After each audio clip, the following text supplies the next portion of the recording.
President Truman stayed there. Even Liberace spent the night. Now a member of the News 2 family is braving the dark side of a very historic Rocky Mountain hotel. That's right. He scares easily. Tonight, News 2's Chris Parente is looking for the hidden secrets of the Brook Forest Inn. Chris. Hey, good evening, Ernie, Vida. Always nice to see you. You guys know, normally when I hear something go bump in the night, I run the other way. But a very different story on this night. We are here at the historic Brook Forest Inn in lovely Evergreen. This inn, over 100 years old, and they say some of the guests have never checked out. This is one of the hottest spots for paranormal activity in Colorado. Legend has it that over 5 different spirits haunt these rooms. Tonight, we are with the men and women of the Rocky Mountain Paranormal Society. As you can see, every one of these rooms rigged up with their equipment, their microphones, their cameras. We're going to spend the entire night here at the Brook Forest Inn and let you know tomorrow morning, if we make it, what we found. This room in particular, one of the most haunted of all. Again, guys, 6 o'clock in the morning tomorrow. If we survive this night, we'll show you firsthand what we found and what the Paranormal Society found. In the meantime, you can log on to cw2.com/Chris Parente. I'll hook you up with the website of the Brook Forest Inn. And I was hoping for a teddy bear or at least something, a nightlight. Help me, Vida. I'm scared. Hold me. Back to you. I hope the ghost of Liberace hasn't come back, because that would scare the heck out of me. That would scare him, too. It would scare him. I think anything His big fluffy keeps walking through there. I think anything will scare Chris, but we'll see him tomorrow. Join us tomorrow night on News 2 at 9 as Chris wraps up his stay and shows us what he found on the secretive side of Evergreen. So, wow, spooky stuff. All right, we'll find out tomorrow night. 52. President Truman stayed there. Even Liberace spent the night. Well, now a member of the News 2 family braving the dark side of an historic Rocky Mountain hotel. And News 2's Chris Parente is looking for the hidden secrets of the Brook Forest Inn. Well, good morning, Tom and Natalie. You know, when you said you were putting me up at a bed and breakfast, you failed to mention this place is haunted. For heaven's sakes, we're here at the Brook Forest Inn, 100 years old here in Evergreen. Beautiful lodge. And supposedly, allegedly, one of the most haunted spots in all of Colorado. This morning, we are here with Rocky Mountain Paranormal researchers. We've spent all night here at the inn.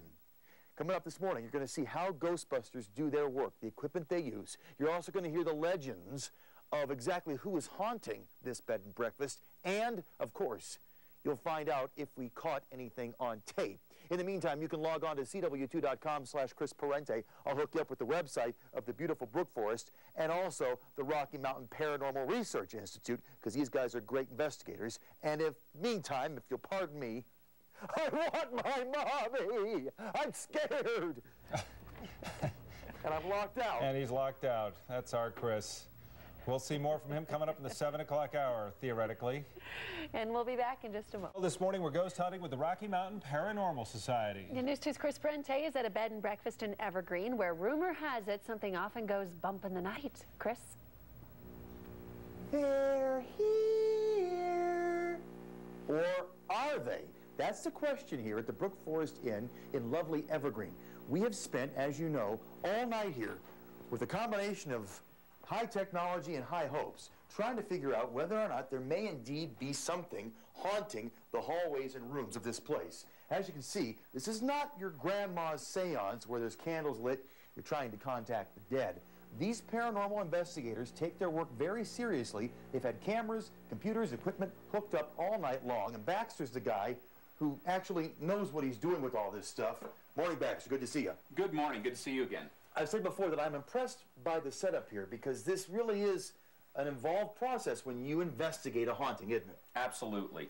We have audio equipment. As you can see, we're picking up different, we have microphones set up in different places so we can monitor exactly what sounds are going on in the rooms. We have cameras set up everywhere. We have electromagnetic field detectors that we have set up with cameras on them so we can watch if there's any activity there. And actually tonight we're using a seismograph so we can see if there's any unusual vibrations. So sounds, movements, video, audio, it all comes together when you investigate something like this. Yes. And you've been here before, and in your opinion, this place has had a lot of activity. Yes, we've been coming here for the last 10 years, and this place has never failed to amaze us. So, Did it amaze us this time around? Is my photographer absolutely petrified? Here's the deal. Stick around. Coming up in the next half hour, we're going to talk a bit about the legend of this inn. Who is it that might be haunting the Brook Forest? And then a little later on, were we able to actually capture anything in audio or video? In the meantime, log on to cw2.com/Chris Parente. I'll hook you up with the Brook Forest website and also Rocky Mountain Paranormal Research Society, because they do these kinds of things year-round. So stick around, guys. Anything could pop into these monitors before the morning is out. Oh boy. We're used to that. It's such a nice transition, too, from paranormal to... Welcome back, just about 8:39. It is one of Colorado's hot spots for ghost sightings. It's the Brook Forest Inn. And with the help of the Rocky Mountain Paranormal Society, News 2's Chris Parente is going on a little ghost hunt this morning. Chris? Guys, I'm getting a reading, an anomaly, something absolutely unusual. No offense, Brian. Actually, this is the human. We knew he was here tonight. What we're trying to find out is whether there might be something else here. We're here at the Brook Forest Inn in Evergreen, and Brian, we've got monitors here. You've got investigators in a number of the rooms throughout the hotel. Yes, we do. Pretty standard? That's pretty much our standard protocol. When you come to a site like this, you've been here all night. You said you guys pretty much don't sleep. You monitor the computers and the readings all night long. We will be up all night, and then we will take all of the recordings home with us and go through them several more times to see if there's anything in them. Certainly it's hard to say at this stage of the game whether we actually captured anything, because there's a lot of video and audio that we have to go over. True. But we can say that in one of the prior visits here, in going over the audio, you did capture something, and we can play it real quick and kind of listen closely. What are we going to be hearing?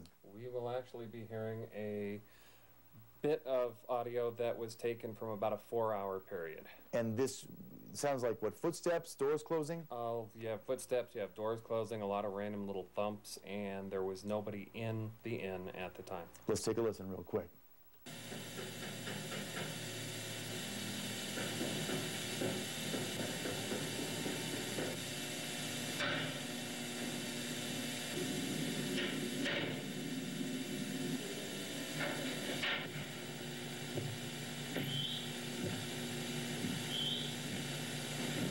And none of those things can be explained by a human in the hotel. Exactly. There was nobody in the hotel but us, and that wasn't us. Whew. All right, here's the deal. We have a lot of tape to go over. We have a lot of audio to check out. Stay tuned. Coming up tonight on News 2 at 9 o'clock, we'll review what we found overnight on this trip. Find out if anything paranormal might have happened. In the meantime, you can log on to cw2.com/Chris Parente. I'll hook you up with Brian and his folks if you need the investigators. Also the Brook Forest Inn, because though there may be some visitors from beyond, it's also a gorgeous place. You might want to come here for yourself and enjoy a weekend, yep? It's the best place in the world. Best place in the world for the living and those who've crossed over. Stick around, guys. We'll see you for News 2 at 9 o'clock. Till then, if you're part of me, I'm actually going to try and sleep now. Okay, Chris. Yeah, good luck. I couldn't hear that well, because I hear strange noises every morning. It's Natalie's stomach. It's true. Very hungry throughout the... Last night, News 2's Chris Parente entered the doors of a haunted bed and breakfast in Evergreen. You scared? Not yet. Okay. He teamed up with paranormal investigators looking for proof of things that go bump in the night. The Brook Forest Inn has plenty of guests, but were any last night from the other side? Here at the Brook Forest. Take it away, Chris. It was officially opened 1915. Plenty of folks have checked in. A lot of history, a lot of history. But the guests we're looking for never quite checked out. A 10-year-old little boy, a 12-year-old little girl, and then older adults, 3 other older adults. 5 spirits said to roam the rooms and hover in the halls. And tonight, they've got company. It's one of the things that we all have go through our heads is what happens after you die.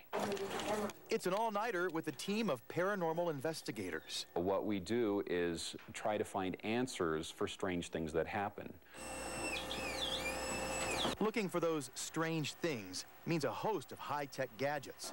Rooms rigged with cameras, computers, microphones. Oh, there's absolutely something going on. It's just a question of what, and that's what we're here to find out. As night creeps into morning, some unexplainable audio.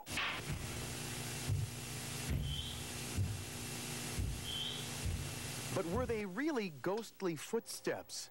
No definitive proof, but just enough to keep the hunt alive for another night. As you say, the hair standing up on the back of your neck, things like that, that's what keeps us going. That's why we stay in it. Chris Parente, News 2. The investigators say that most of the time they end up finding logical explanations for the creepy sights and the sounds, but they do remain convinced that something paranormal is going on at the Brook Forest Inn. I spoke to them today, and they said there was one room that your hair really stood up on your... Really? Yeah. Well, you know, it could have been Santa on the roof. That's true, yeah. Oh, good, smooth. Santa finally graduated.